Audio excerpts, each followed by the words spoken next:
A new zero-tolerance policy has the Department of Homeland Security and Department of Justice vowing to prosecute all immigrants who illegally cross into the country. Eyewitness News border reporter Oscar Margain joins us now live from McAllen. And Oscar, you found many undocumented families that are still being released into the U.S. That's correct. Yes, dozens of cases of undocumented immigrants being charged with the crime of illegal entry are seen here at the McAllen Federal Courthouse on a daily basis. But contrary to what the Trump administration has led the public to believe, not everybody who has been caught breaking this law is being referred for prosecution.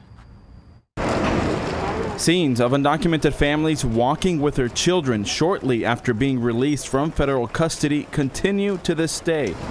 It's what's referred to as catch and release, a practice that the Trump administration says can't end because of loopholes in the current law. These Central American parents, strapped with ankle monitors, are allowed to join loved ones in the U.S. with the promise of showing up to immigration court in a few weeks, even after the zero-tolerance policy was implemented by the Department of Justice and Homeland Security over a month ago. If you cross the southwest border unlawfully, then we will prosecute you. It is our policy that anyone crossing the border illegally will be detained and referred for prosecution. This is how it's supposed to work. Those who break the law are detained for a few days by Homeland Security for processing before they're referred to the Department of Justice for prosecution.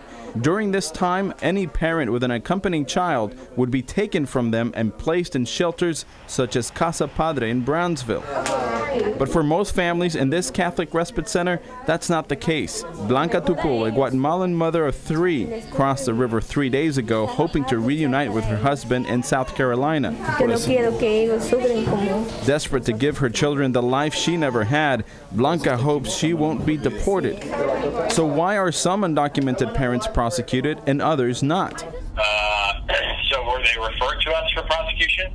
We are trying to refer everyone. These agencies say decisions are made on a case-by-case basis and admit they do not have the resources to go after everyone.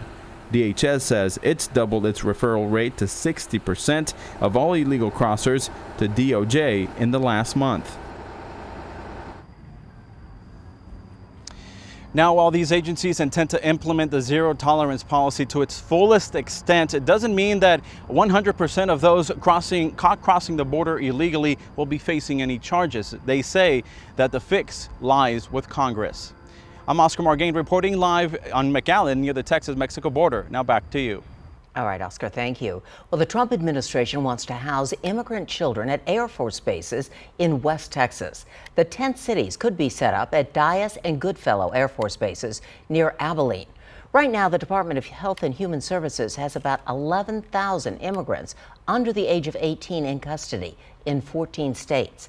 They've either come to the U.S. alone or have been separated from their parents as part of the zero-tolerance policy. And to get even more specific, here's a closer look at the old Walmart building in Brownsville that has been turned into a shelter for immigrant children.